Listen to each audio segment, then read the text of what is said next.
जय शिवराय म्हणण्यानं विशेष काही मला मिळत नाही. सुखात माझ्या सोबतीला येत नाही शिवबा, सुखात माझ्या सोबतीला येत नाही शिवबा, आणि दुःखात पाठीराखा म्हणून उभा राहतो शिवबा.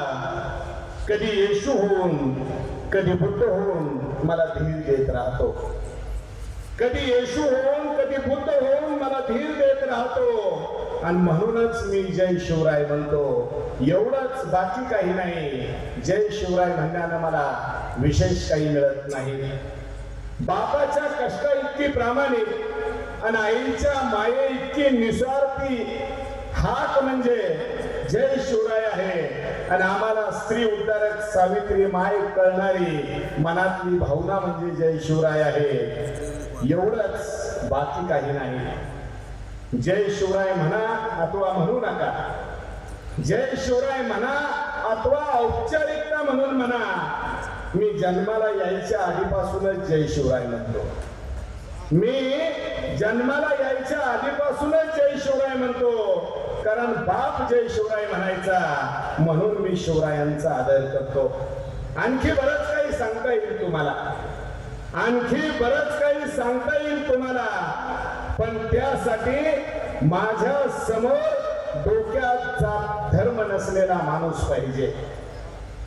त्यासाठी माझ्या समोर जात धर्म नसलेला माणूस पाहिजे. आणि जो माणूस असेल त्याच्या डोक्यात तुकोबाचा अभंग पाहिजे.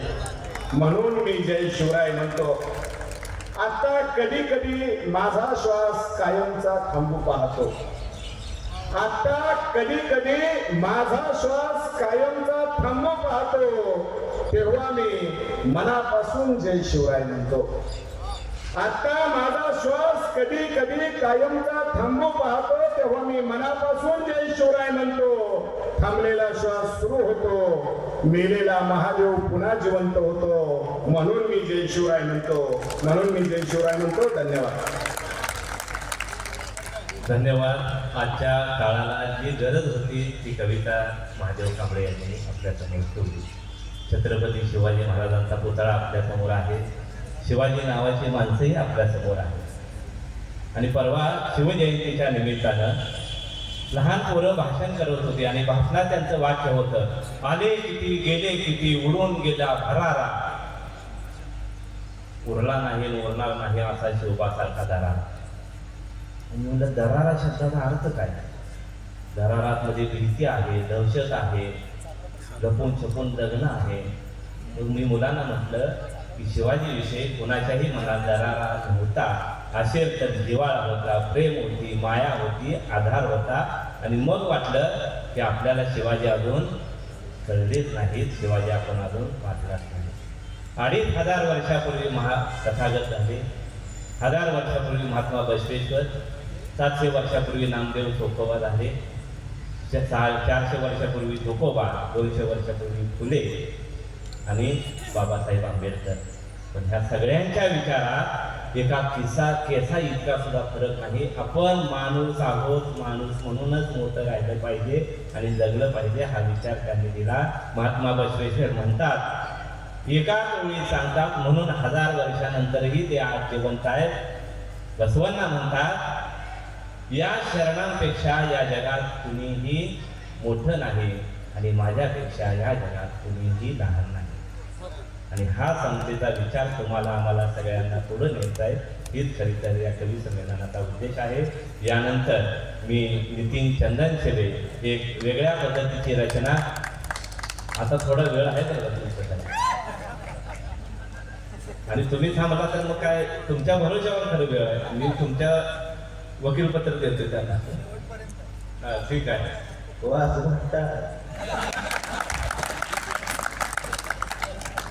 काय काय 2-4 उठून जातात दिसली, अजून कोण उठायच्या नादात असेल त्याला एवढंच सांगतो. शेवटच्या 2 कविता जो कोणी ऐकणार तो आयुष्यात उठला.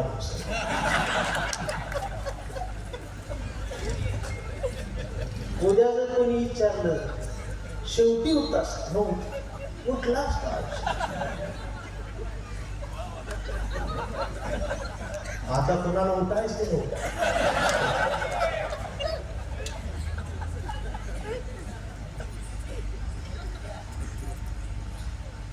अशा पद्धतीचा शिव महोत्सव महाराष्ट्रात बऱ्याच कमी प्रमाणात झाला.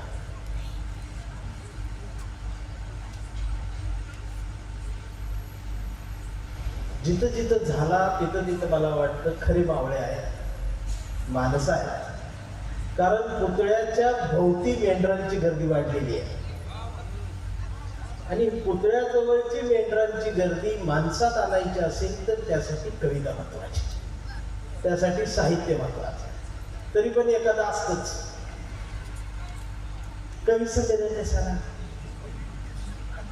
भाषणच कशाला, लावणी का नाही, डीजे का नाही, हे असंच का, ती तसंच का, आयोजकात सारखा त्रास देत. मग कवी जो आणलाय तो तसलाच का आणला.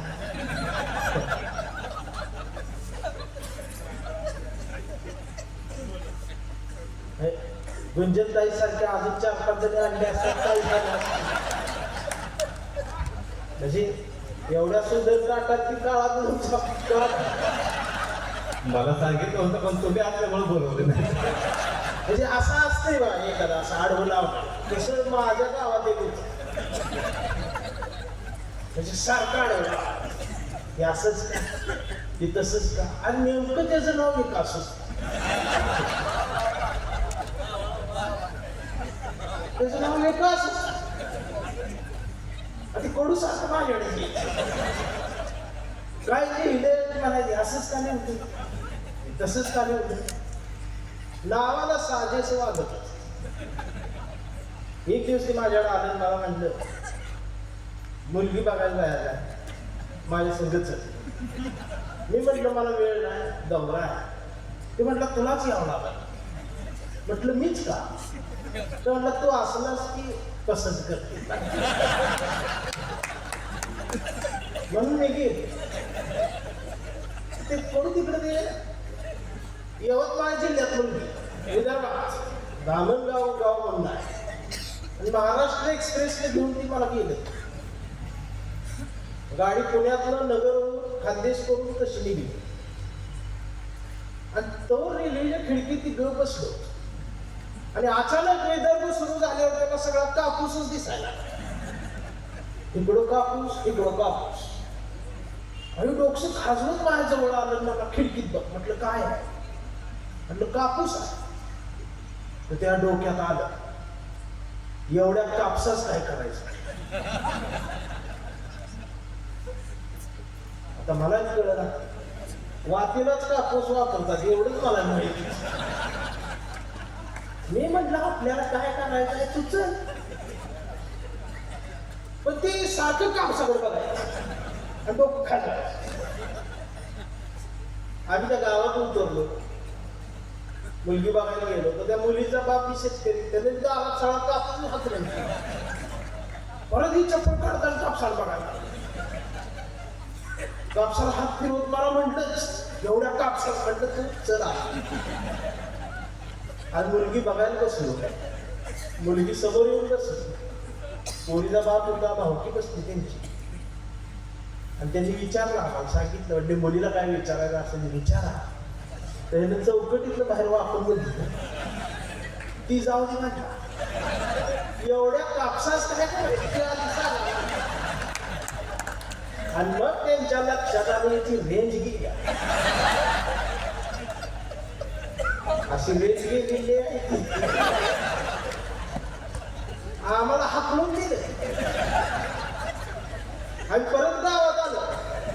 घरच्यांनी विचारलं, अरे विकास मुलगी कशी वाटली. आई ती जाऊ दे, एवढ्या कापसाच काय. 8 दिवस झालं त्याच्या डोक्यात फिक्स. सकाळी उठल्या दिसून झोपेपर्यंत राहतो. आणि मग आमच्या लक्षात आलं ती येड झालं. गावभर फिरायला लागलं, जे दिसत त्याला विचारायचं कापसाच काय. गावात शाळेत पोरून शाळेत चिडवायची कापसाच काय करायचं. ते दाढी वाढली, केस वाढली. घरच्यांनी मी वाळून टाकलं, सोडून दिलं. तर ते रोज चौकात आमच्या वाड्यात झाड आहे, त्या झाडाखाली बसायचं.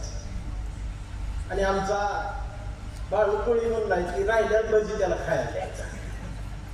4-5 वाजता राहिल्यात भजी सगळं त्याला द्यायचं.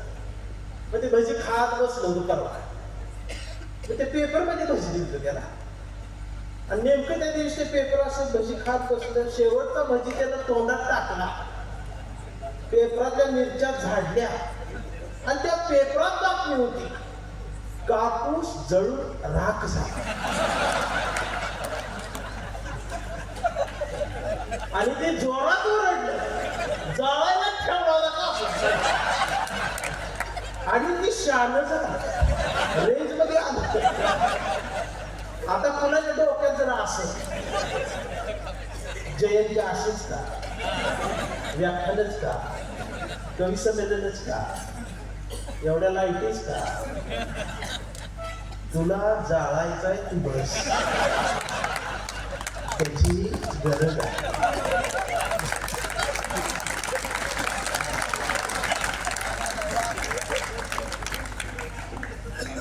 सुधारायचं का आहे का?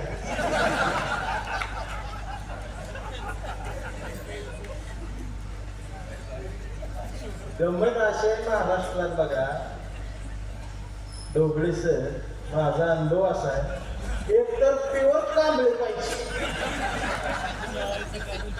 नाहीतर प्युअर देशपांडे पाहिजे, तर पाय मधल्या पाटला जाऊ बघा. जाधव, शिंदे, चव्हाण, पाटील म्हणते अवघड काम. कांबळे देशपांडे ही शेप आहे का? कारण मी हिंदूच गंजला आहे सगळं. परवा ते कुठंतरी मुसलमानाची पोरगी हिंदू पोरगी काय झालं. आता ह्यातली गंमत, मुसलमानाची पोरगी गेली की हिंदूची पोरं खुश होते आणि मुसलमान चिडले. आणि हिंदूची पोरगी गेली की मुसलमान खुश होते आणि ही चिडले. कडू आहे ती सगळं. म्हणजे पोरगी गेल्यावर त्यांचा धर्म धोक्यात. धर्माचे सगळे धुरा सुद्धा पोरीच्याच खाद्यावर. मी बऱ्याच कवींच्या कविता ऐकतो, नऊवारीतच पाहिजे, टिकलीतच पाहिजे, अशीच पाहिजे, तशीच पाहिजे, म्हणजे पोरीनच पाहिजे. ह्यानं मी काढल्या त्याचं काय?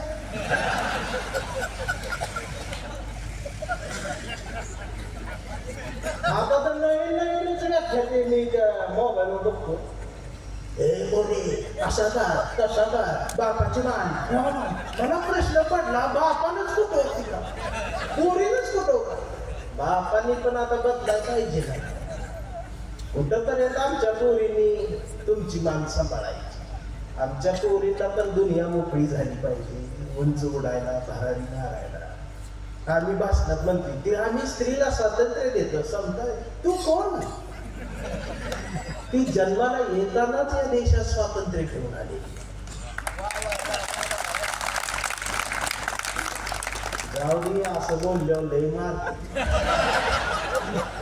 तुम्ही अजून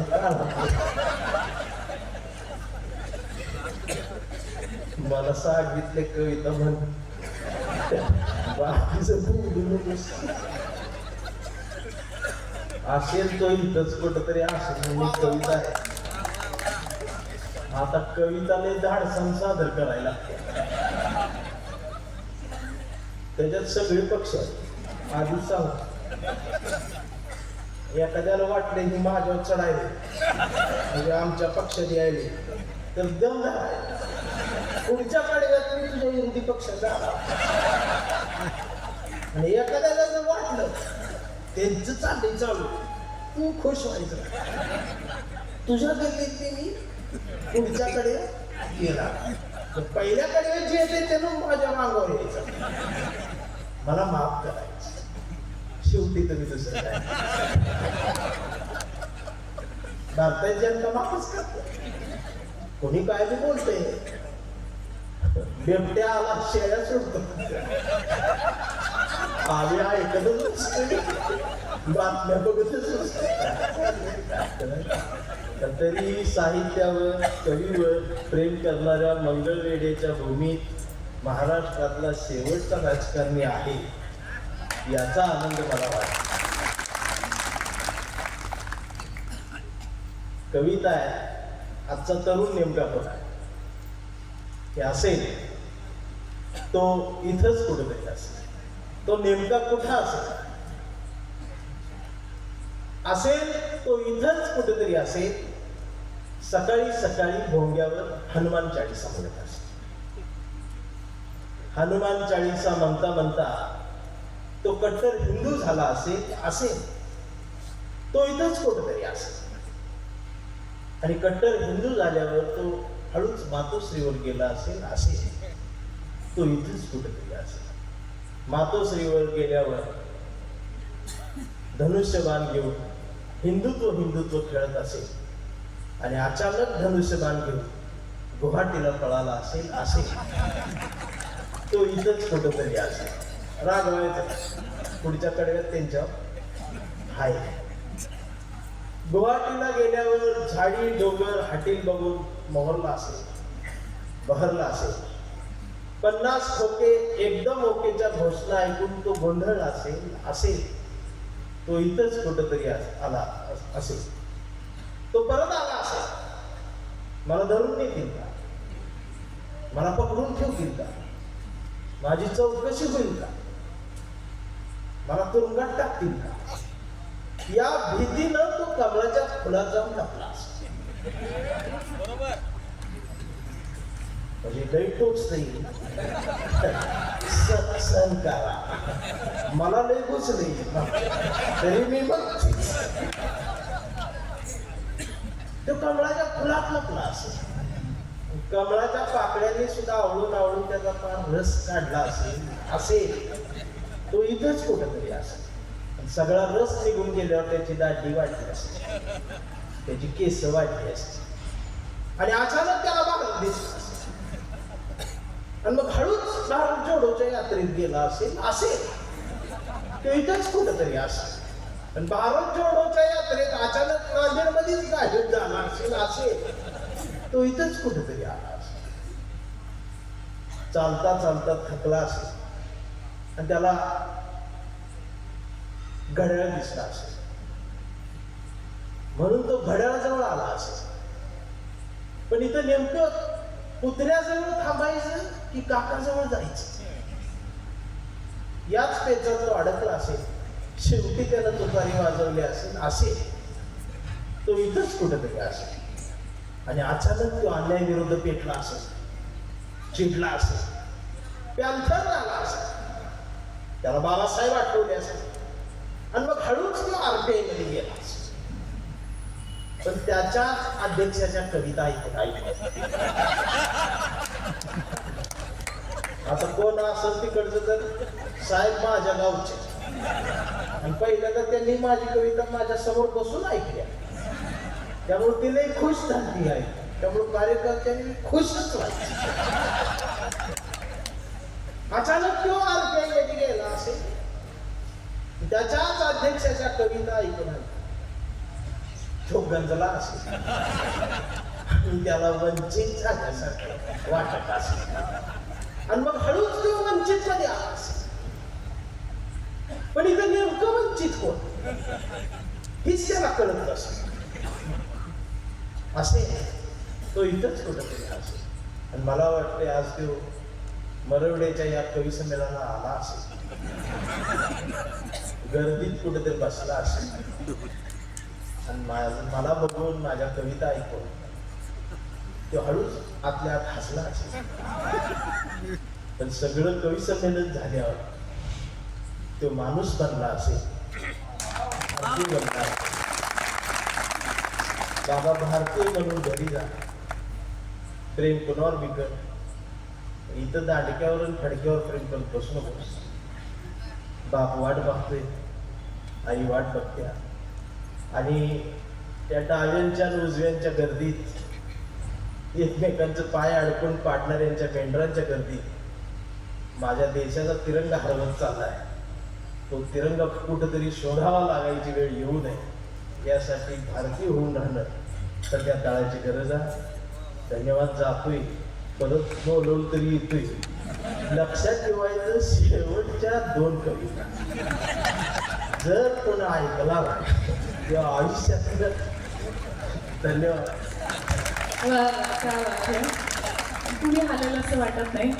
सुंदर कविता. असेल तर असेल म्हणून भारतीय झालेले सगळे मरवड्यातच असतील, त्यात काही शंका नाही. आणि मी आत्तापर्यंत ज्यांनी बहारदार सूत्रसंचलन केलं असा मंगळवेढ्याच्या मातीतला कवी, ज्याच्या कवितेवरती काय बोलावं, ज्याच्या प्रतिभेवर काय बोलावं, ज्याची प्रतिभा महाराष्ट्रभर कवितेच्या माध्यमातून भेटते आहे, असा उत्तम माणूस, आम्हा सगळ्यांना जोडणारा उत्तम सूत्रसंवादक आणि उत्तम कवी. जितकं बोलावं तितकं थोडा एकदा जोरदार टाळ्या इंद्रजित घुलेसाठी त्याच्या कवितेचं. धन्यवाद. मी सगळ्यांनी कविता म्हटले, मी म्हटलं मला संधी देणार आहे का नाही, तर मी कवी आहे मी मलाच सांगावं लागेल. आता सांगितलं नितीननी की ते यवतमाळला मुलगी बघायला गेले. बरं झालं तुम्ही यवतमाळला गेला, मंगळवेढ्याला आला असता तर एवढ्या ज्वारीचं काय करायचं.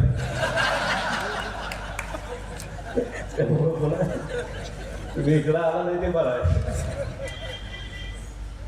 तर तुमचं डोकं उठलं असतं. एवढ्या ज्वारीचं काय करायचं, आम्हाला कधी प्रश्न पडत नाही.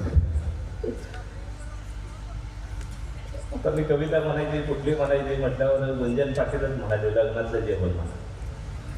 आता त्यांनीच फरमाईश करा. मी म्हणलं ही लग्नातले जेवण ऐकून लग्नातलं जेवण जेवलेली सुद्धा लय जणायचे. मी म्हणलं वेगळी कविता करतो. त्यांनी सांगितलं मग अशी कवी कसं होतंय. मी माझ्या भाषेत सांगितलं कवी कसा होतो, कवी कसा झालो. खरं तर तू होय म्हणाले असतीस तर फार तर मी तुझा नवरा झालो असतो. तू होय म्हणाले असतीस तर फार तर मी तुझा नवरा झालो असतो. तू नाही म्हणाली आणि मी कवी झालो. तू नाही म्हणाली आणि मी कवी. आता हे कवी होताना खूप दुखणे आहेत. त्यातलं हे दुखणं तुमच्या समोर. दिसाय तू नटे म्हणून लागलो पाठी. दिसाय तू नटी म्हणून लागलो पाठी. झुर झुरवलं, फिरवलं, खिशातलं पाकिट दणक्यात जिरवलं. झुर झुरवलं, फिरवलं, खिशातलं पाकिट दणक्यात जिरवलं. मग कळलं लागा उग काशी केली. आणि एवढं नखरं करून ती गवंड्यासंगच पळून गेली. पळून गेली. मग आम्ही काय गेलो होतो. ब्युटी पार्लरचा खर्च आम्हीच करायचा. आईस्क्रीमचा कोण लाडानं आणायचा. ब्युटी पार्लरचा खर्च आम्हीच करायचा. आईस्क्रीमचा कोण आम्हीच आणायचा. ती म्हणली ड्रेस हवा घेतला.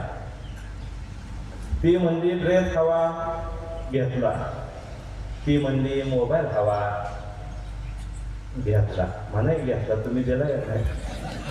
तुम्ही नुसतं घेतला मला. ती म्हणली मोबाईल हवा घेतला. ती म्हणली सँडल हवा घेतला. ती म्हणली स्वर्ग हवा घेतला. घेता सगळं 2 एकर इकली. घेता सगळं 2 एकर इकली. मग कळलं लागा उग काशी केली.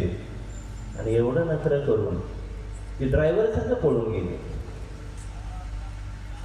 लय गोड हसायचे. त्यालाच बोलतो आपण. लय गोड हसायची, लय गोड बसायचे. लाडात येऊन केसात बोट फिरवायचे. याड लावता गावाला येडं केलं. आणि तिच्या नादात गाढवाचं घोडं झालं. मग कळलं लागा उग काशी केली. आणि एवढं नखरं करून ती फुगवाल्यासंग पळून गेली. एवढं नखरं करून ती फुगवाल्यासंग पळून गेली. धन्यवाद. यानंतर गुंजनजी पाटील यांची एक वेगळी रचना आपल्यासमोर सादर करतील. गुंजन पाटील.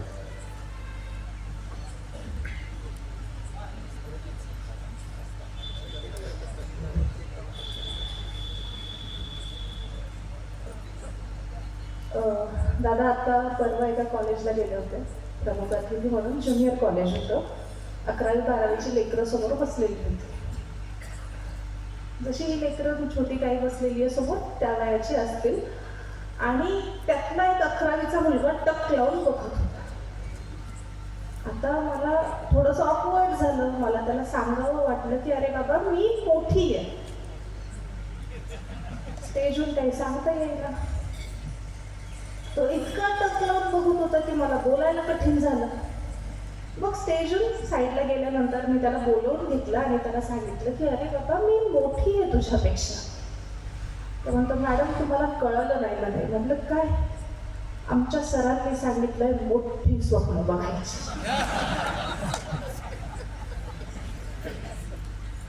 सकाळपासून इंद्रजित दादांचा भाचा सोबत आहे. शब्द पण बोलत नाहीये, फक्त टक लावून बघतोय. कदाचित यांनी त्याला पण शिकवलं असणार आहे की मोठी स्वप्न बघायची. मगाचपासून बघते काही नजरा अशा खिळून त्या नक्कीच नितीन दादांना शोधत असतील. त्यावर एक शेर लिहिला होता की इतका रोखून पाहू नको मी अशी वितळणार नाही. इतका रोखून पाहू नको मी अशी वितळणार नाही. माझ्या डोळ्यात घनदाट जंगल आहे, तुला रस्ता कळणार नाही. मी जेव्हा जेव्हा कुठल्या कवी संमेलनात जाते आणि जर दादा सोबत असले किंवा कुणीही असलं तर ते 4 ओळी तरी घेतात किंवा एखादी कविता तरी घेतात जेव्हा ते तिच्या लग्नाला जेवून येतात. मग म्हटलं आपण का माघार घ्यायची, आपण पण कविता लिहायची. पण मी पण कविता लिहिली. ती त्याच्या लग्नाला जाते तेव्हा की काय सटवाईच्या मनी आलं की तिनं असा हिशोब काढला. काय सटवाईच्या मनी आलं की तिनं असा हिशोब काढला. या बानूचा लाडू तिनं त्या म्हाळसाच्या ताटात वाढला. ज्याच्यावर हक्क सांगत गर्व केला आता त्याच्याच लग्नाला जायचं होतं. ज्याच्यावर हक्क सांगत गर्व केला आता त्याच्याच लग्नाला जायचं होतं. आपण चापून चोपून नीट केलेलं बाळ दुसऱ्याच्या खुंटीला पाहायचं होतं. मग ठरवलं जे समोर आहे त्याला थेट भिडायचं. मग ठरवलं जे समोर आहे त्याला थेट भिडायचं आणि आपण नाही, जो सोडून गेला त्यांना आपल्यासाठी रडायचं. पोटातली कळ जरा दाबून धरली, एक साडी ठासून नेसली. पोटातली कळ जरा दाबून धरली, एक साडी ठासून नेसली आणि जितके शक्य होईल तितके मेकअप चेहऱ्यावर टाकले. म्हटलं दाखवून देऊ, बघ तू काय गमावलं. हवाई जहाज सोडून तू हे टमटम कमावलं. आणि त्याला तिच्यासोबत पाहून मी कावरी बावरी झाले. स्वप्न रंगवली होती, हळदीच्या अंगाची नवरी झाले. भानावर आले, डोळे पुसले, मेकअप सारा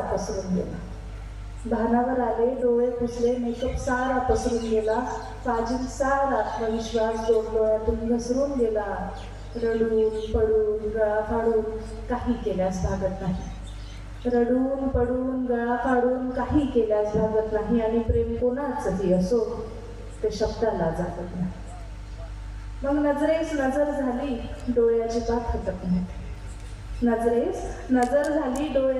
हटत नव्हते. आणि माझी ओळख करून देताना त्याला शब्दही फुटत नव्हते. मग मीच म्हटलं मी वर्ग मैत्रीण, माझं नाव बानू आहे आणि मी मानलेली बहीण आणि तूच याची जानू आहे. तो जरा हसला आणि तिचा हात हातात घेतला. एक काटाच रे माझ्या काळजात रुतला. वेळ मारून नेण्यासाठी मला विचारतो ही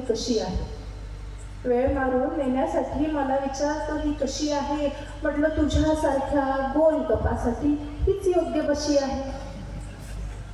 काय करणार, आजही तुझा पडलेला चेहरा पाहवत नाही. आणि ज्याला आपलं म्हटलं त्याला धीर दिल्याशिवाय राहवत नाही. जाताना जेवून जा, जाताना जेवून जा बरं का असं तो सांगून गेला आणि मग मीही दाबीत गुलाबजामुन खाण्याचा निर्धार केला. पण खरंच सांगू एक घासही घशाखाली उतरला नाही आणि तिच्यासोबतचा त्याचा फोटो अजूनही डोळ्यातून ओसरला नाही.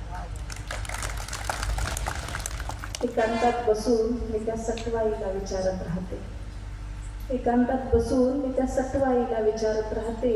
शीळ हरवलेली नाव समुद्रात कुठं ग वाहते. शीळ हरवलेली नाव समुद्रात कुठं ग वाहते. धन्यवाद. खरं तर प्रेमावर आणि त्या सगळ्या विषयावर बोलत असताना खूप वेगवेगळे रंग आपल्यासमोर दिसले. काही जण उठून चालले. नितीन गेला नाही, येणार आहे. तो म्हणला जाऊन येतो. आता तो जाऊन येतोय का लावून येतोय मला माहित नाही, ते आल्यावर बघू. पण तो म्हणजे आता आल्यानंतर कळेल आपल्याला ते काय झालंय ते, पण ते येणार आहे. त्यानंतर लताताई आईवळ यांची आता सगळ्यांच्या छोट्या छोट्या रचना होतील आणि मग आपण समारोपाकडे येतोय. पुन्हा एकदा नितीन आणि आपण गुंजन यांचं कविता ऐकणार आहोत. लता आईवळ. सूचना शिरसावंद्य छोटी कविता तुमच्यासमोर. कवितेचं शीर्षक गाव फुलांचं. गाव फुलांचं. फुलांच्या गावामध्ये काट्यांच्या वाटा. फुलांच्या गावामध्ये काट्यांच्या वाटा.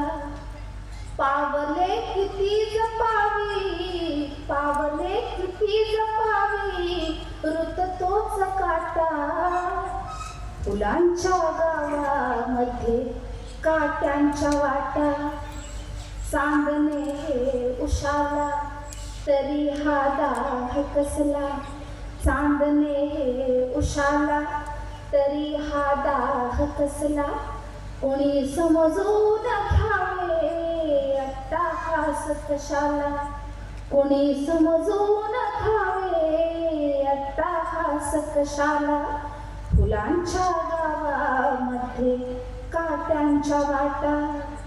पावले किती जपावी, पावले किती जपावी, ऋत तोच काटा. फुलांचा गंध वेडा मनाला मोहवितो. फुलांचा गंध वेडा मनाला मोहवितो. मनाचा गंध कुठला फुलांना प्रश्न पडतो. मनाचा गंध कुठला फुलांना प्रश्न पडतो. फुलांच्या गावामध्ये काट्यांच्या वाटा. दवबिंदूंचे मोती पानावरती हसती. दवबिंदूंचे मोती पानावरती हसती. सुखाचे क्षण हे असले हातातून निसटती. सुखाचे क्षण हे असले हातातून निसटती. फुलांच्या गावामध्ये काट्यांच्या वाटा. पावले किती जपावी, पावले किती जपावी, ऋत तोच काटा. फुलांच्या गावामध्ये काट्यांच्या वाटा. धन्यवाद. बाप कविता घेण्यासाठी विनंती आहे. नाही नाही घ्या बाप. आता फुलांच्या आणि काट्यांचं खूप बोलणं झालं, पण या जगी फुलांच्या काठे असायचे. या जगी फुलांच्या काठे असायचे. फुलपाखराचं ठावे कोठे बसायचे. फुलपाखराचं ठावे कोठे बसायचे. बाप कविताचा आग्रह झालेला आहे. धन्यवाद. ज्यांनी कोणी फरमाईश केली असेल त्यांची सूचना शिरसावंद्य. साधारण अंदाज आहे. धन्यवाद. कवितेचं शीर्षक बाप. माझ्या डोळ्यातली आसव कुणी मायेन पुसताना. माझ्या डोळ्यातली आसव कुणी मायेन पुसताना. उरी हुंद का दाटतो या गोष्ट बापाची सांगताना. उरी हुंद का दाटतो या गोष्ट बापाची सांगताना. त्याच्या फाटक्या सदऱ्याला किती ठिगळ जोडल्याला. उभ्या आयुष्याला त्यानं कशी कातर लावल्या मला कसस होत या कोणी बाबा म्हणताना मला कसस होत या कोणी बाबा म्हणताना उरी हुंद का दाटतो या गोष्ट बापाची सांगताना भरविला घास मुटका माझ्या इवल्या मुखात त्याचा जलम कष्टाचा पण सदा मी सुखात त्यानं बघितली सपन पाला उसाचा काढताना त्यानं बघितली सपन पाला उसाचा काढताना उरी हुंद का दाटतो या गोष्ट बापाची सांगताना माझ्या अंगावरी त्यानं रग मायेचा घातलेला झोपडीत गळताना बाप तसाच झोपल्याला त्याच्या अनवाणी पायांना असं चटक बसताना त्याच्या अनवाणी पायांना असं चटक बसताना उरी हुंद का दाटतो या गोष्ट बापाची सांगताना सदा चालू वडाताना नाही भूकच बिभान काया झिजविली परी नाही लवली ती मान माझ्या जिंदगीचं त्यानं असं भविष्य लिवताना माझ्या जिंदगीचं त्यानं असं भविष्य लिवताना उरी हुंद का दाटतो या गोष्ट बापाची सांगताना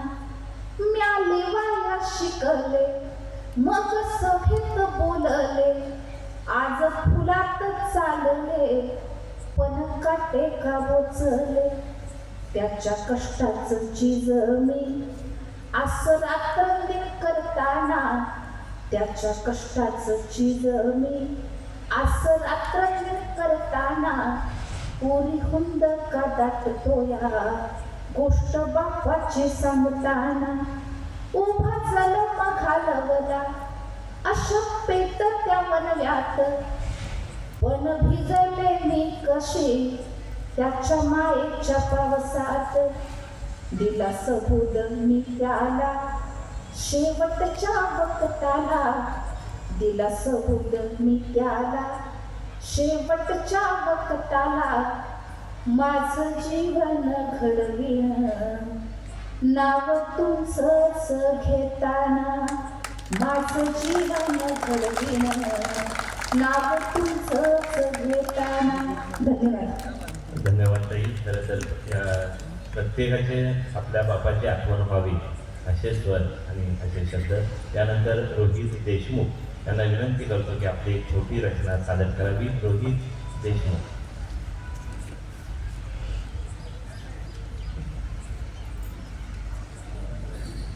छत्रपती शिवाजी महाराजांचा समतेचा विचार घेऊन ज्या बाबासाहेबांनी, महात्मा फुलेंनी आणि शाहूंनी ती समता आणि तो समाज घडवण्याचा प्रयत्न केला, या सगळ्या गोष्टींचा लेखाजोखा या कवितेमध्ये मी मांडला. कवितेचं नाव आहे थोडा फुले थोडा शाहू थोडा आंबेडकर पेरूया. कवितेचं नाव काय? थोडा फुले थोडा शाहू थोडा आंबेडकर पेरूया असं कवितेचं टायटल आहे. नवीन कविता आहे, काल तुमच्यासाठी खास लिहिली आहे आणि ती पहिल्यांदाच महाराष्ट्रात कुठल्या तरी स्टेजवरती आपण सादर करतो आणि ती खास तुमच्या मरोडेकरांसाठी आणली आहे. कवितेचं नाव थोडा फुले थोडा शाहू थोडा आंबेडकर पेरूया. मिळून सारे आपण समतेचं तोरण बांधूया. मिळून सारे आपण समतेचं तोरण बांधूया. थोडा फुले थोडा शाहू थोडा आंबेडकर पेरूया. मिळून सारे आपण समतेचं तोरण बांधूया. थोडा फुले थोडा शाहू थोडा आंबेडकर पेरूया. अन्यायाची भाषा जिथे तिथे स्वातंत्र्याचे गाणे गाऊ. अन्यायाची भाषा जिथे तिथे स्वातंत्र्याचं गाणं गाऊ. स्वाभिमानाचा विचार त्यांचा रक्तामध्ये भिनू. जिथे स्वातंत्र्याचे गाणे गाऊ स्वाभिमानाचा विचार त्यांचा रक्तामध्ये भिनू. पावन इथल्या मातीला या भाळावरती लावूया. थोडा फुले थोडा शाहू चला थोडा आंबेडकर पेरूया. सत्यशोधकांची भाषा आपली स्वाभिमानाने बोलू. सत्यशोधकांची भाषा आपली स्वाभिमानाने बोलू. आभाळावर ही हक्क आपला अभिमानाने सांगू. सत्यशोधकांची भाषा आपली अभिमानाने बोलू. आभाळावर ही हक्क आपला अधिकाराने सांगू. अरे लढणाऱ्यांचा इतिहास आपला छाती ठोकून सांगूया. थोडा फुले, थोडा शाहू, थोडा आंबेडकर पेरूया. जिथे तिथे युद्ध सुरू, जिथे तिथे युद्ध सुरू. या जगाला आता बुद्धांच्या अहिंसेची गरज आहे. जिथे तिथे युद्ध सुरू. या जगाला आता बुद्धांच्या अहिंसेची गरज आहे. सत्याच्याच नरण्यावर सुरा सांगा कुणी कुणी पाहिला आहे. जिथे तिथे युद्ध सुरू. या जगाला आता बुद्धांच्या अहिंसेची गरज आहे. सत्याच्याच नरण्यावर सुरा सांगा कुणी कुणी पाहिला आहे. आता जरा बरं बोलण्यापेक्षा खरं बोलूया. आता जरा बरं बोलण्यापेक्षा खरं बोलूया. थोडा फुले, थोडा शाहू, थोडा आंबेडकर पेरूया. कवितेचा शेवट आहे का? सगळ्या आतापर्यंत झालेल्या कवींच्या सांगण्याला समारून आणलेला हा शेवट आहे. हिरवा भगवा लाल निळा कुणाच्याच मोठेपणाचा वाद नको.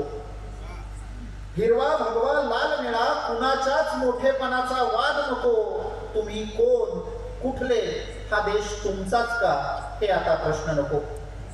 हिरवा भगवा लाल निळा कुणाच्याच मोठेपणाचा वाद नको. तुम्ही कोण, कुठले, हा देश तुमचाच का, हे आता प्रश्न नको. जाती पाती पल्याड जाऊनी राम रहीमचा आवाज होऊया. जाती पाती पल्याड जाऊनी राम रहीमचा आवाज होऊया. चला थोडा फुले, थोडा शाहू, थोडा आंबेडकर पेरूया. थोडा फुले, थोडा शाहू, थोडा आंबेडकर पेरूया. धन्यवाद. धन्यवाद रोहितजी. आपल्याच मनातल्या भिंती आपण पाडल्या पाहिजेत, तोडल्या पाहिजेत ही सांगणारी कविता आहे. महासम्राट भारतावर राज्य करणाऱ्या अशोकालाही शेवटी कळलं ते आपल्याला बुद्धाच्या वाटेला जायचं आहे. आपल्याला कळलं पाहिजे की एखादं छोटंसं बुद्धाचं चरित्र पुस्तक आपण घरात आणून वाचलं पाहिजे आणि मग कळेल की जे जग आपण पाहतो ते इतर वेगळंच आहे आणि खरं जग पाहायचं आपलं उरलेलंच आहे. ही सगळी खरं तर विचारधारा आपल्याला जवळजवळ घेऊन जाणार आहे. त्यानंतर महादेव कांबळे यांची रचना आपल्यासमोर छोटीशी सादर करत आहेत. उशीर झालेला आहे. विठाबाईंवरची एक जुनी कविता मी आपणापुढे सादर करतोय. लोककलावंत विठाबाई नारायणराव बुकर यांचा जन्म वडील तमाशाला आल्यानंतर पंढरपुरात झाला. विठ्ठलाला विठाई म्हणतात म्हणून लेकीचं नाव विठाबाई ठेवलं. त्या विठाबाईला वार्धक्यामध्ये जे हाल सोसावं लागलं, ती विठ्ठलाची निस्सीम भक्त होती म्हणून ती विठ्ठलाला या कवितेतून काही प्रश्न विचारते. कवितेचं नाव आहे विठाई ते विठाबाई.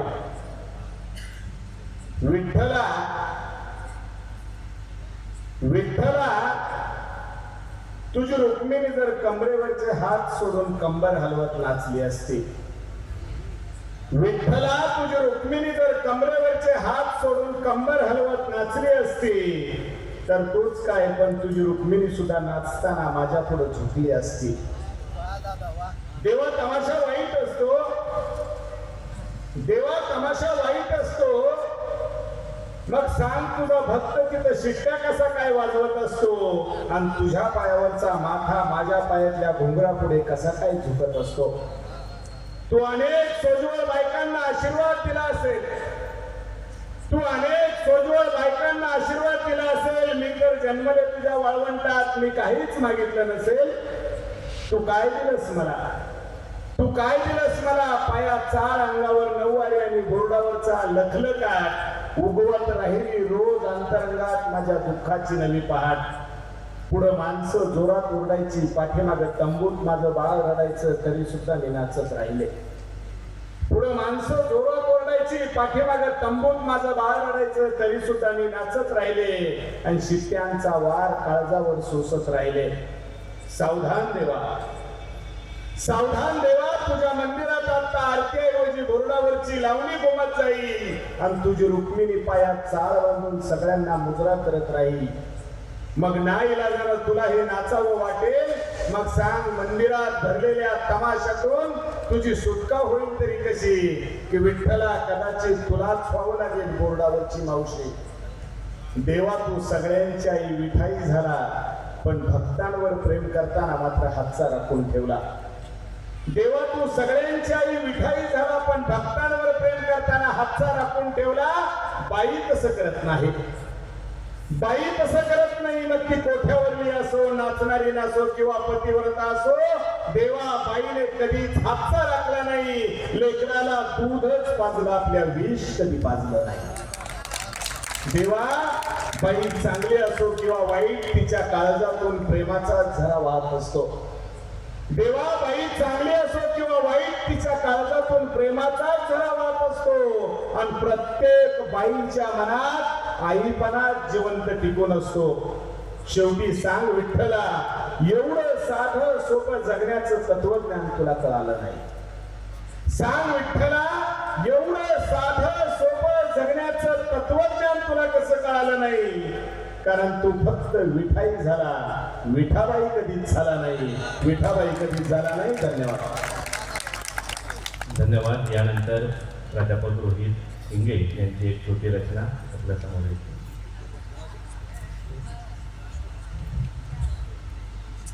अकरा वाजले त्याचं भान आहे. ढोबळे सर रोहितने शाहू फुले आंबेडकरांचा विचार काढला आणि आमच्या महादेव कांबळेंनी विठोबाच्या गाभाऱ्यात नेऊन ठेवलं. आणि बरेच राजकीय विषय निघाले. कविता छोटी घेणार आहे, पण एक गोष्ट सांगायची, कवी हा कुठल्याच पक्षाचा नसतो. कवी हा नेहमी विरोधी पक्षात असतो, कारण जनतेला वाटलं पाहिजे कुठेतरी आपल्या बाजूने. नितीन दादा, एक तुकाराम जन्माला आला या मातीत आणि त्या तुकाबानं आमच्या मुक्तीची गाथा लिहिली. पण ती गाथा बुडवणारी व्यवस्था त्या काळात होती. मागच्या शतकात अजून एक तुकाराम जन्माला आला, त्याचं नाव होतं बाबासाहेब आंबेडकर, आणि त्यानंही एक गाथा लिहिली, त्याचं नाव होतं संविधान. पण तीही गाथा बुडवणारी व्यवस्था या काळात आहे. त्या संदर्भात एक कोट करतो आणि पुढे येतो. नितीन दादा, मनात भाव नसताना ते विटेवर टेकवतात माथा. मनात भाव नसताना ते विटेवर टेकवतात माथा, आणि संधी मिळेल तेव्हा तेव्हा ती बुडवत असतात गाथा. मनात भाव नसताना ते विटेवर टेकवतात माथा, संधी मिळेल तेव्हा तेव्हा ते बुडवत असतात गाथा. तुकोबाचं नाव घेतल्याशिवाय आपला सत्ता संप्रदाय चालत नाही हे कळाल्यापासून, तुकोबाचं नाव घेतल्याशिवाय आपला सत्ता संप्रदाय चालत नाही हे कळाल्यापासून अनेकांची देहूत रेलचेल वाढली आहे. तुकोबाचं नाव घेतल्याशिवाय आपला सत्ता संप्रदाय चालत नाही हे कळाल्यापासून अनेकांची देहूत रेलचेल वाढली आहे. पण त्यांच्या तोंडी विठोबाचं शोभत नाही नाव. पण त्यांच्या तोंडी विठोबाचं शोभत नाही नाव. ज्यांनी पंढरीच विकायला काढली आहे, ज्यांनी पंढरीच विकायला काढली आहे, ज्यांनी पंढरीच विकायला काढली आहे. छोटी कविता, महिलांची संख्या लक्षणीय, आणि उद्या आणखीन तासाभरात महिला दिन सुरू होतोय. बायांना आपल्या आयुष्यातून काही काही गोष्टी हरवत गेल्या. त्यात एक गोष्ट मला सापडली हरवलेली, पण त्यात तुम्ही मला सापडलात. कवितेचं नाव आहे लताताई चुंबळ. कवितेचं नाव आहे चुंबळ. बाई डोक्यावर चुंबळ ठेवते आणि चुंबळीवर भरलेली घागर. बाई डोक्यावर चुंबळ ठेवते आणि चुंबळीवर भरलेली घागर. बाई हातही लावत नाही घागरीला आणि कापत राहते अंतर पानवट्यापासून घरापर्यंत. आणि कापत राहते अंतर पानवट्यापासून घरापर्यंत. डोक्यावरल्या घागरीचं ओझही बाईला वाटत नाही. किंबहुना बाईच्या डोक्यावरून घागर पडल्याची गोष्टही मी कधी ऐकली नाही. चुंबळीमुळेच बाईच्या डोक्यावरून घागर पडल्याची गोष्टही मी कधी ऐकली नाही. चुंबळीमुळेच ती घरी जाते तेव्हा, ती घरी जाते तेव्हा नेहमीच्या कोपऱ्यात फेकून देते चुंबळ. उद्या पुन्हा डोईवर घेण्यासाठी, उद्या पुन्हा डोईवर घेण्यासाठी. एक दिवस ती घरी नसल्याचं पाहून तोही तिची चुंबळ घेऊन पाहतो डोईवर, घेऊन पाहतो भरली घागर आणि चालू पाहतो 2 पावलं. भरली घागर घेऊन 2 पावलंही नीटशी चालता येत नाहीत. हे उमगल्यावर तोही त्याच कोपऱ्यात फेकून देतो चुंबळ, ज्याचं काम त्यानंच करावं असं पुटपुटत, ज्याचं काम त्यानंच करावं असं पुटपुटत. पण खरं तर याचंही काही तिच्याहून वेगळं नाही. तोही रोज करतो पायपीट स्वप्नांच्या पानवट्यापासून पूर्ततेच्या घरापर्यंत. तोही रोज करतो पायपीट स्वप्नांच्या पानवट्यापासून पूर्ततेच्या घरापर्यंत.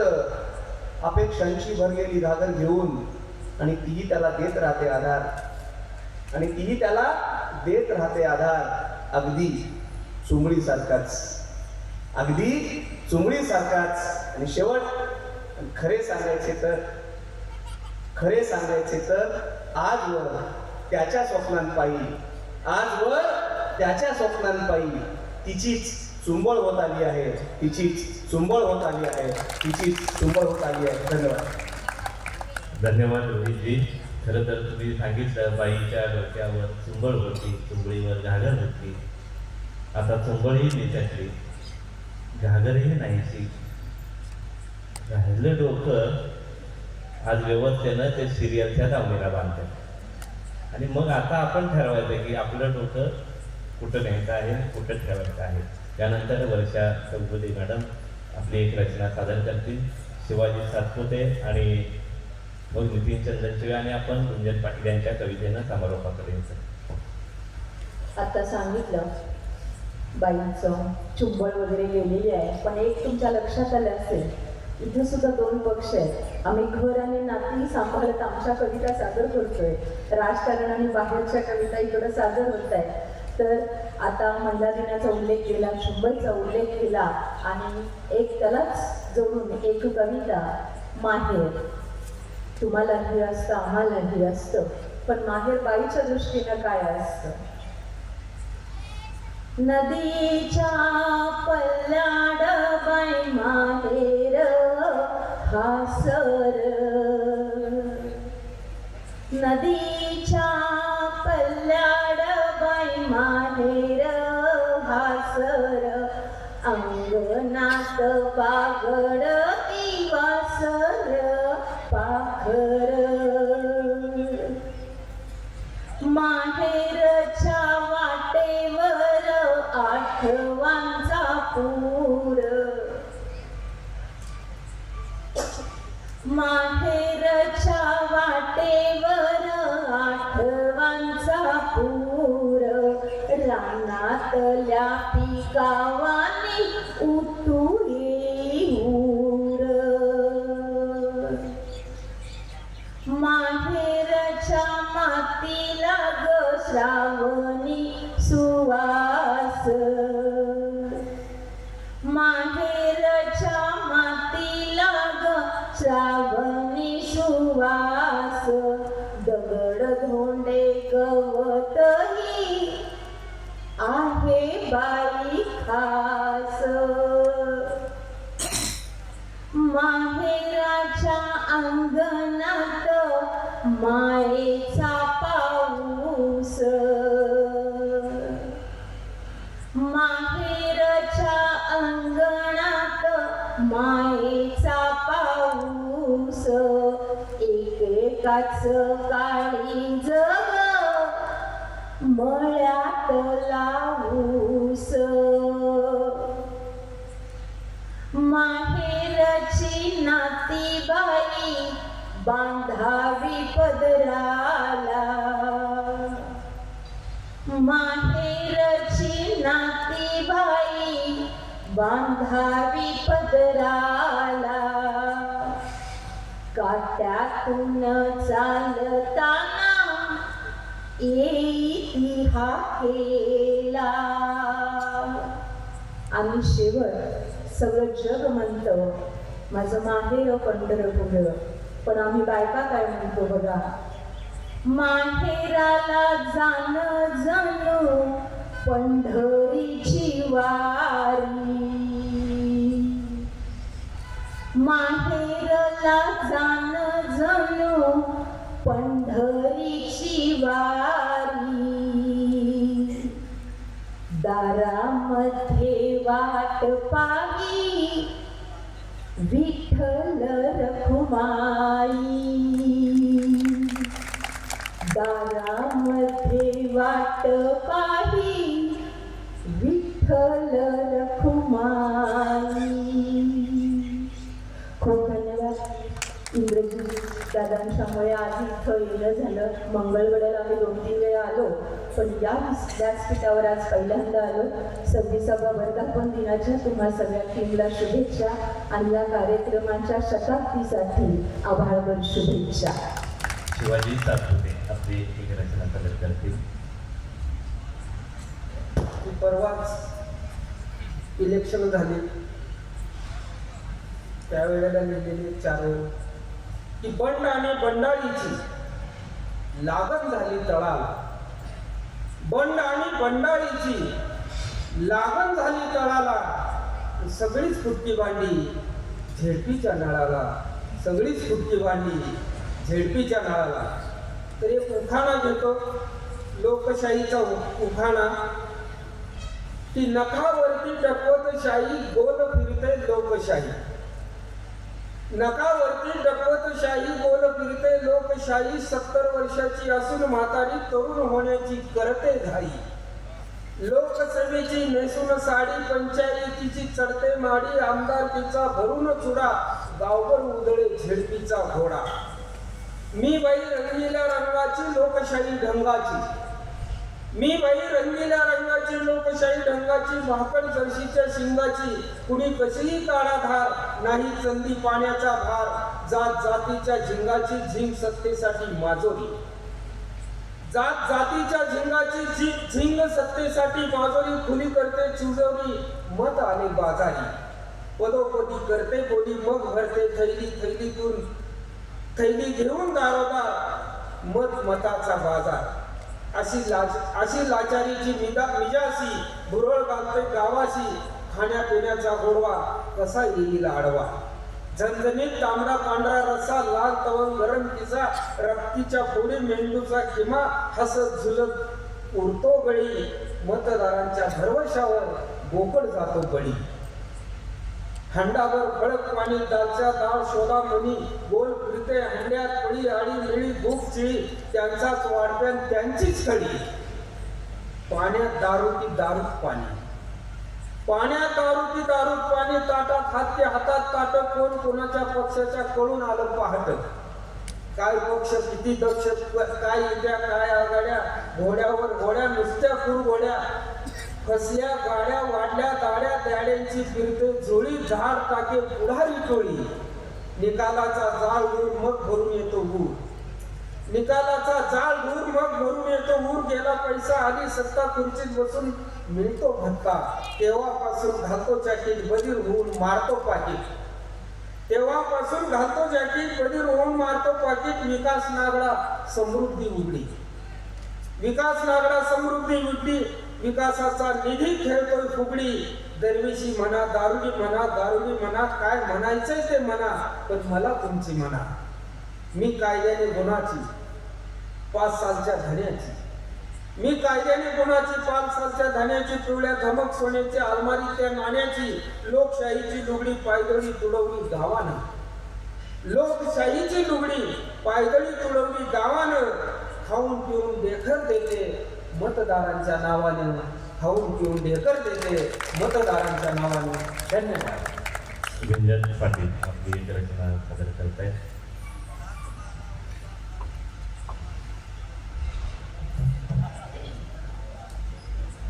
ज्यांच्या सावलीत कविता लिहायला शिकले, ज्यांच्या सावलीत इथपर्यंतचा प्रवास केला, त्यांनी नेहमी सांगितलं की कवितेचा धर्म हा केवळ हसवण्याचा नसावा. त्या संदर्भात 4 ओळी लिहिल्या होत्या की इतकेच कवितेने या काळाला दान द्यावे. भटकत्या पावलांसाठी भान व्हावे.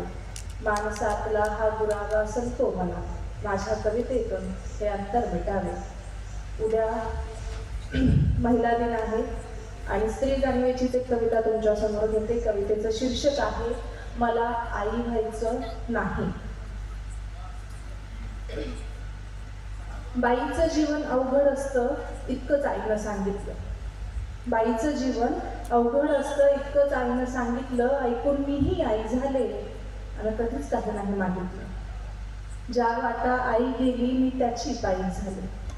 ज्या वाटा आई गेली मी त्याची पायी झाले, धर्म संस्कृती इज्जत सारे माझ्या पदरी आले. लेक घराची अस्मत असते बाबा नेहमी सांगायचे, लेक घराची अस्मत असते बाबा नेहमी सांगायचे. मी मुक्याने मान डोलवी कधीच काही नाही ना मागायचे. टी वरती काय बघू, शाळेत घरात कसे वागू, मोठ्याने तू हसू नको, पुरुषासारखी बसू नको. खेळ खेळ भातुकलीचा, प्रेमाचा ना आपुलकीचा, सावित्री आणि सीता हो, त्यांच्यासारखंच जगायचं. मी हसून हो म्हणाले, कधीच काही नाही मागायचं. माझी दुनिया माझे घर मी काय शोधायचे, माझी दुनिया माझे घर मी काय शोधायचे. कट्ट्यावरती हुल्लड घालता मुलं रोज बघायचे, मुजोर वारा कधी उरी झिम्मा घालत दाटायचा. रोम रोम तुटताना सूर्य कवटाळू वाटायचा. माझं मी पण मला बोचतं मी कधीच सांगितलं नाही, माझं मी पण मला बोचतं मी कधीच सांगितलं नाही. माझा जरा माझा पाऊस मी कधीच मागितला नाही. कधी वाटे बंद तोडून मोकळे होऊन जरा जगू, कधी वाटे बंद तोडून मोकळे होऊन जरा जगू. आई पण जरा राहू दे, बाबा होऊन का बघू. बाबा नसताना मी त्यांची पॅन्ट घालायची, आई फार हसायची आणि बाबा म्हणूनच बोलायची. वेळ प्रसंगी पुरुषासारखी उभी असतेच ना बाई, वेळ प्रसंगी पुरुषासारखी उभी असतेच ना बाई. मग शोधून का सापडत नाही बाबामध्ये माझी. या स्त्री पुरुष समानतेच्या रोजच शिकते भाकर कथा, या स्त्री पुरुष समानतेच्या रोजच शिकते भाकर कथा. कोमल चेहऱ्यावर ऍसिड फेकलं तो हात कुणाचा होता. मी विश्वाची जननी आहे मला रोज कळते, मी विश्वाची जननी आहे मला रोज कळते. आणि मग स्टोच्या भडक्याने बाईच का जळते. तुमच्या पोठ्या तुमचे नियम तुमचे सारे चमत्कार, तुमच्या पोठ्या तुमचे नियम तुमचे सारे चमत्कार. भाषणांनाच ऊत येतो जेव्हा घडतात बलात्कार. वर्गामधला गुरु सुद्धा कोपऱ्यामध्ये नर होतो, वर्गामधला गुरु सुद्धा कोपऱ्यामध्ये नर होतो. गरज नसताना पाठीवरती शाबासकीची थाप देतो. संस्कृतीच्या नावाखाली माझे अंग अंग झाकतात, संस्कृतीच्या नावाखाली माझे अंग अंग झाकतात. आणि उंच महाली कला म्हणून कोठ्यावरती उघडं बघतात. बिकनीवरचा फोटोशूट, बिकनीवरचा फोटोशूट संस्कृतीचं काय झालं. बिकनीवरचा फोटोशूट संस्कृतीचं काय झालं. व्यापाऱ्याचा माल विकण्या तुम्ही तिला नागडं केलं. स्त्री स्वातंत्र्याचा खेळ सारा मलाही आता कळतो आहे, हा स्त्री स्वातंत्र्याचा खेळ सारा मलाही आता कळतो आहे. बाप भाऊ पती प्रेमी कोण बनून छळतो आहे. माझ्यामध्येही उफनते एक नदी, माझ्यामध्येही उपनते एक नदी. बाण तोडून वाहिले तर हाहाकार माजेल. आणि बाईनं मायेची ऊब देणं बंद केलं तर तुमच्या सूर्यालाही थंडी वाजेल. पण तुम्ही शिकवलं, पण तुम्ही शिकवलं बाईला बाईपणाचं कौतुक. आता ती त्याच्यातच मग्न राहते आणि तुमच्या सडलेल्या संस्कृतीचं प्रेम ती स्वतःच्या पदरात लपवून पाहते. आई म्हणे माझी राणी सुंदर प्रेमळ असते बाई, आई म्हणे माझे राणी सुंदर प्रेमळ असते बाई. तिच्यावरी वात्सल्यता सृष्टीची ती उत्तरदायी. मी म्हणाले माझी आई तू जरी झालीस बाई, मी म्हणाले माझी आई तू जरी झालीस बाई. माझ्या खुशीत अंगार खेळतो मला आई व्हायचे नाही, मला आई व्हायचे. धन्यवाद. धन्यवाद. त्यानं तिला कुरवाळले की आवडले तेव्हा कळलं नाही. ती कळती झाली आणि सगळे कळत गेले. ती कळती झाली आणि सगळे कळत गेले. खरं तर बाईला तेव्हा जाणीव होते, तेव्हा ती ह्या जगाला म्हणजे सांगितलं ना की सूर्याला सुद्धा थंडी वाजेल. रामदास फुटाणेंनी हा महिला दिनाचा सगळा विचार सांगत असताना फुटाणेंनी 20 वर्षापूर्वी लिहिलं, टीव्हीकडे वळून पाहताना वळूने गाईला विचारलं, टीव्हीकडे वळून पाहताना वळूने गाईला विचारलं, मॉडेलिंग करतेस, दुधाच्या जाहिरातीची चांगली कमाई आहे. मॉडेलिंग करतेच दुधाच्या जाहिरातीची चांगली कमाई आहे. गाय म्हणाली, चांगली कमाई आहे, पण टी व्हीवर नागडं दिसायला मी थोडीच बाई आहे. टी व्हीवर नागडं दिसायला मी थोडीच बाई आहे. जे गाईला कळतं ते बाईला कळावं, या प्रार्थनेसह आपण खरं तर महिला दिनाच्या शुभेच्छा दिल्या पाहिजेत. यानंतर नितीन चंदन शिवे आणि त्यांच्या कवितेनं आपण समारोपाकडे जातोय. वाजवा. नितीन एक मात्र नक्की आहे, सत्कार करताना शाल दिले आणि हार पण घातलाय. जिथं हार आहे तिथं मार नाही, एवढी काळजी करू नका. पवारांच्या स्टेजवर लक्ष्मणाच्या साक्षीने इंद्राच्या दरबारात एक कवी म्हणून मला बोलवलं, त्याबद्दल आभार आहे. मगाशी मला ऐकण्यात आलं की इथं 4-5 वेळा कोण आलेलं ते खासदार झालं म्हणजे, तर त्याच्या पुढचं मी सांगतो. मला ज्यांनी 5-6 वेळा बोलवलं ती मंत्री झाली. म्हणून पुढच्या वर्षी मागायच्या करा. पवार तुम्ही ज्यांना मंत्री करायचा विचार आहे. जे कोण बोलवल पै पावड्यांना सांगा तुमच्या गावात कवी संमेलन ठेवत जा आणि तिथे मलाच बोलवत जावा. मला बी गरज आहे, मला बी नाही केलं आहे. माणूस काय आला मगाच मी गेलो तुला कोण उठून गेली मला माहित नाही. जी गेली ती आयुष्यातलं उठली. सकाळी भेटल्यावर सांगायचं ते उठलाच म्हणायला आयुष्यात. त्याला गेलो म्हणल्यावर शब्द योग असा पण बोलतो. इंद्रजित दादा आमचे समीक्षक आहे, शब्दशिवार चालवता. मराठी साहित्याचा फार मोठा अभ्यास. गंमत असे डोबळे सर आमच्या साहित्यात आपल्या राजकीय व्यवस्थेला घोडा लावणारी कविता जर चंदन शिवेत लिहिली तर त्याची समीक्षक करताना म्हणतात विद्रोही कवी, वास्तववादी कवी, कम्युनिस्ट कवी, बंडखोर कवी. आणि तीच कविता जर देशपांडे लिहिली त्यानं मी घोडा लावलेला असतो. त्याची समीक्षा कशी राजकीय चिंता काढणारी कविता. हे आमच्या मान्य चिंतन करणार म्हणजे हे आम्हाला सापडतच नाही आहे. पाहिजे गावाकडे आम्ही संडासला जात होतो तेव्हा ही बाथरूमला गेली.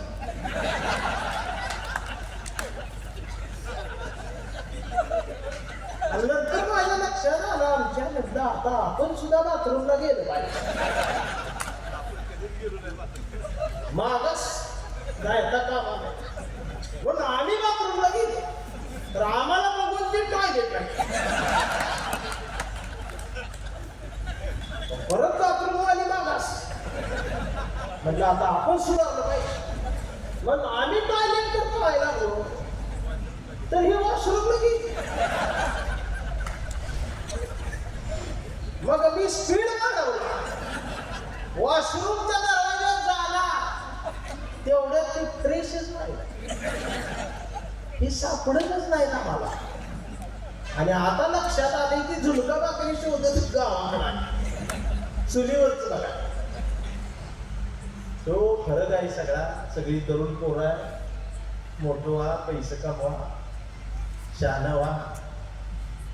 गाडीवरती जय शिवराय लिहिते, चौकात येते जय भीम लिहिते, तोंडात नाव. त्याला जय भीम म्हणून वाटत नाही मला. नाही म्हटलं तरी ते गद्दा.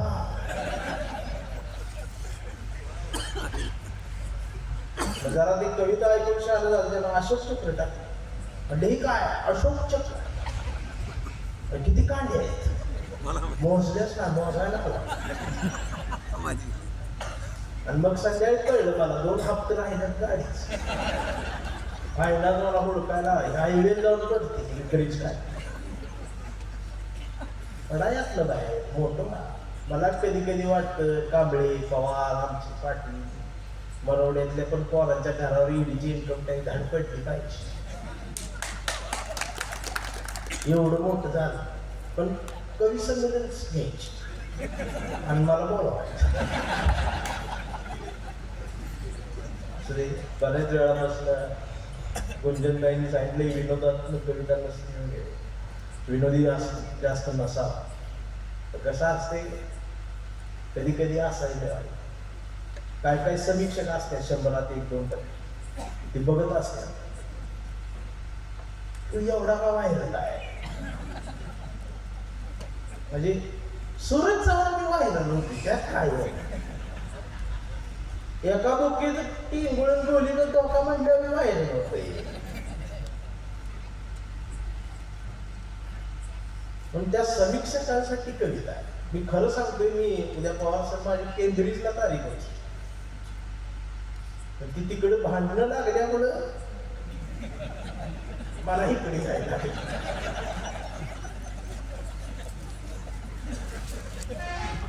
आता तो जो समीक्षक बसलाय त्याच्या डोक्यात किडा बसला ह्याला केंब्रिजला का बोलवलं.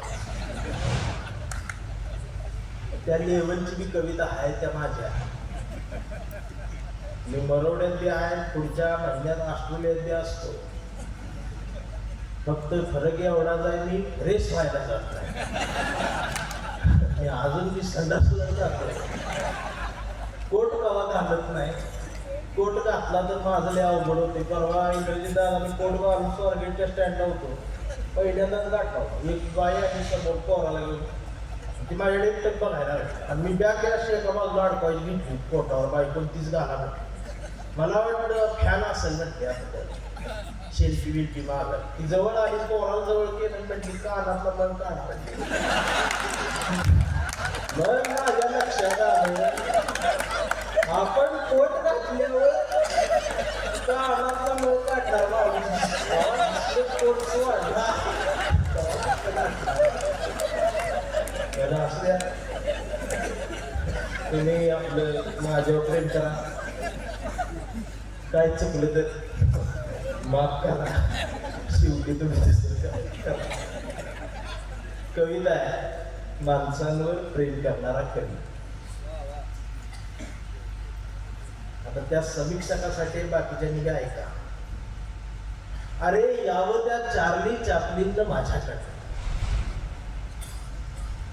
अरे यावं त्या चार्ली चॅपलिननं माझ्याकडं धरावा त्याच्या हसऱ्या दुःखाचा कागद माझ्या समोर आणि म्हणावं मला नीती लिहिना माझ्या मोठ्या जगण्याची एखादी बोलकी कविता. मी उचलावं पेन तेवढ्यात हिटलरने तिथं यावं आणि मान खाली घालून म्हणावं मला नितीन घे ना माझं रक्त रक्तानं लिहिना कविता जर्मनीच्या साम्राज्यवादावर आणि मी कोंडून मारलेल्या श्वासांवर तुझी माणुसकीची कविता वाचून कदाचित ते मला माफ करतील मित्रा. मी करावी सुरुवात कवितेला तेवढ्यात समुद्रातून हातात मीठ घेऊन लादेन तिथे यावं आणि मी हसत हसत त्या मिठाची सुद्धा साखर बनवून द्यावी त्याला. लादेन गुडघ्यावर बसावं माझ्या समोर आणि म्हणावं मला नीती दे ना तुझा थोडासा तुकारावा. काश्मीरच्या बर्फात पेरावा म्हणतो आणावी म्हणतो हिरवी बारी पंढरी. लादेन म्हणावं मला दे ना तुझा थोडासा तुकाराम. काश्मीरच्या बर्फात पेरावा म्हणतो आणावी म्हणतो हिरवी वारी पंढरीला आणि मी द्यावा त्याचाच त्याला पैगंबर आणि सांगावं लादेन या देशात पैगंबर पेरला की तुकारामच उगवत असतो. त्यानंही ते हसत हसत मान्य करा. यावं त्या डोनाल्डने यावं त्या इस्रायलच्या राष्ट्राध्यक्ष मी सांगेन त्यांना तिसरं महायुद्ध विसरा माझी कविता नेहमी आडवी. आणि तुम्ही या सगळ्यांनी माझ्याकडे कवठे मन काढला राहतो. तुमच्या मेंदूतला इतिहासच एकदाचा जाळून टाकावं म्हणतो आणि तुम्हाला दाखवावा म्हणतो हा सुंदर भूगोल जो तुम्हाला आणि आम्हाला येणाऱ्या पिढ्यांसाठी फार जपून ठेवायचा आहे. वातावरण बघून जगण्यासाठी देश बदलणाऱ्या पाखरांनी सांगा कुणाची गाणी गायची. माझी कविता त्याच पाखरांच्या थव्यात कायम उंच उंच विहार करत राहील, कारण मी फक्त आणि फक्त माणसांवर प्रेम करणारा कवी आहे. कारण मी फक्त आणि फक्त माणसांवर. आता कळलं ना मला का बोलवलं होती. औषध येणार आहे. पुढच्या वर्षी आणखी निमंत्रण आताच देऊन ठेवते. हा, धन्यवाद. धन्यवाद. पण जाता जाता एवढंच म्हणे की पाखरांच्या चोचीमधला घास व्हावी कविता, पहिला आणि शेवटचा श्वास व्हावी कविता, कोसळावेत थेंब भुईत मातीचा वास व्हावी कविता, उगवावा पिंपळ एक प्रवास व्हावी कविता, त्याच पिंपळाच्या सावलीला मानवतेचे गीत गाणारी बुद्ध व्हावी कविता, मी करावे पाखरांच्या हवालीला मग शुद्ध व्हावी कविता, हिंदूंच्या कंठामध्ये सलाम अलिकम सलाम व्हावी कविता, मुस्लिमांच्या भाळावरचा नाम व्हावी कविता, मंदिर मस्जिद बांधणाऱ्यांच्या कपाळाचा घाम व्हावी कविता, इंद्रायणीत तरलेला तुकाराम व्हावी कविता, आणि या देशाच्या मातीत विज्ञान पेरणारी अब्दुल कलाम ही व्हावी कविता. छत्रपती शिवाजी महाराज की जय. धन्यवाद. आभारी आहे. धन्यवाद. खरं तर तुम्ही सगळेजण इथं का बसला आणि आम्ही सगळेजण इथं का आलो त्याचं एकच कारण आहे. डोकं दुखत असेल तर डोक्यावरची गोळी होती, पोट दुखत असेल तर पोटावरची गोळी होती. पण आता आपल्या हातातल्या मोबाईलनं जे आपण हँग होतोय त्याचं औषध अजून आलेलं नाही. आता विआयच पुरवणार आहे भावनांचं अख्खं जंगल. माणूस जन्मला काय आणि मेला काय, वाढला काय आणि संपला काय, कुणातच कुणाला अप्रूप नाही. आपण जिवंत आहोत हे तपासण्यासाठी हिरवा व मोती आपल्याच गालावरून शहारला अंग तर समजावं शिल्लक आहे तरंग मी जिवंत आहे तुकोबाचे अभंग जिवंत आहे तुकोबाचे. आज या ठिकाणी छत्रपती परिवाराच्या विनंतीला मान देऊन महाराष्ट्राच्या वेगवेगळ्या भागामधल्या सर्व मान्यवर कवींनी या ठिकाणी उपस्थिती दर्शवली. आपल्या सर्व रसिकांना अंतर्मुख करणाऱ्या कवितांच्या सह मनोरंजन